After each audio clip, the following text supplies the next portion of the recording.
Last week I talked about and ranked all the games that launched with the NES when it came to North America in 1985.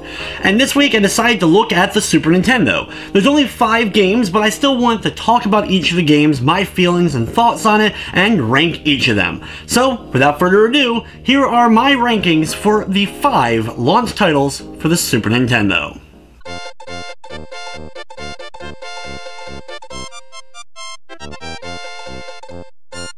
The game I probably spent the least amount of time with from the launch is Gradius 3.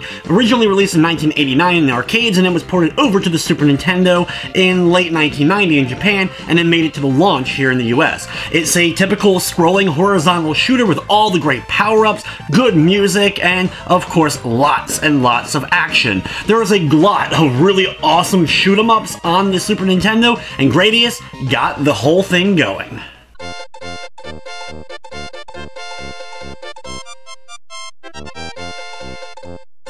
One of the coolest concepts with the Super Nintendo in general was the introduction of Mode 7. That kind of pseudo 3D effect that they used in order to kind of showcase the power of the hardware. And a few of the launch games really showed that off, especially when it came to Pilot Wings. In a lot of ways, Pilot Wings was more of a tech demo just to kind of show off the Mode 7, but it ended up adding addictive gameplay, playing as the hang glider, or the plane, or skydiving. Just the overall cool effect was really awesome to see back in the early 1990s.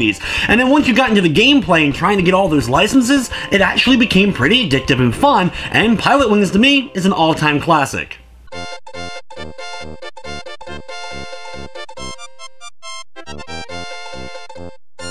The granddaddy of simulation games, and the reason I got into the genre, Simcity, ported over to the Super Nintendo, is actually a really fun version.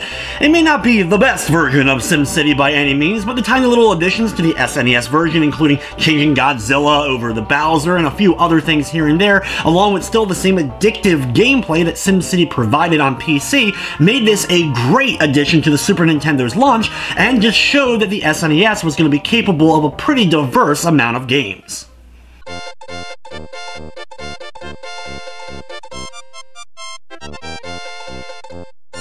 Well, admittingly, I've never been the best at it, no matter how hard I've tried. FZero is an amazing game. The Mode 7, once again, to show off what the SNES was capable of, gave you that sense of speed, lots of quick turns, lots of competitiveness, bumping into each of the other vehicles while you're on the tracks, trying to make sure that your health didn't get too low, healing up between the laps, and of course, missing that jump at a key moment, and ended up blowing up off of the track itself. Then you factor in one of the best SNES soundtracks, and this being a launch title, just shows off that the SNES was gonna be a system to be reckoned with, and FZero is still a great game today.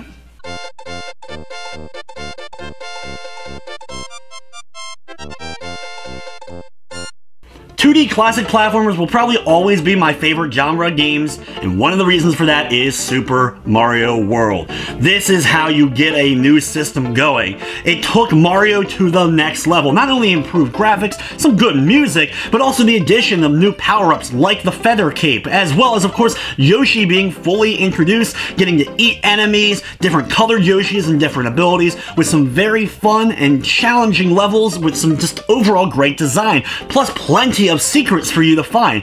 Who will forget the first time they ended up going through Star Road and actually making it to the secret world and completing some of the toughest levels that the game was able to provide. Super Mario World is clearly one of the best platformers and one of the best games ever, and a great example of how you launch a system. So there you have it, my ranked list for the Super Nintendo when it came here to North America. Japan had a smaller list, and Europe even had a smaller list that didn't include the likes of Pilot Wings or SimCity, but it did end up including Super Tennis instead, which was an interesting overall game, but I don't have a lot of time with it, so I didn't want to throw it onto this particular list.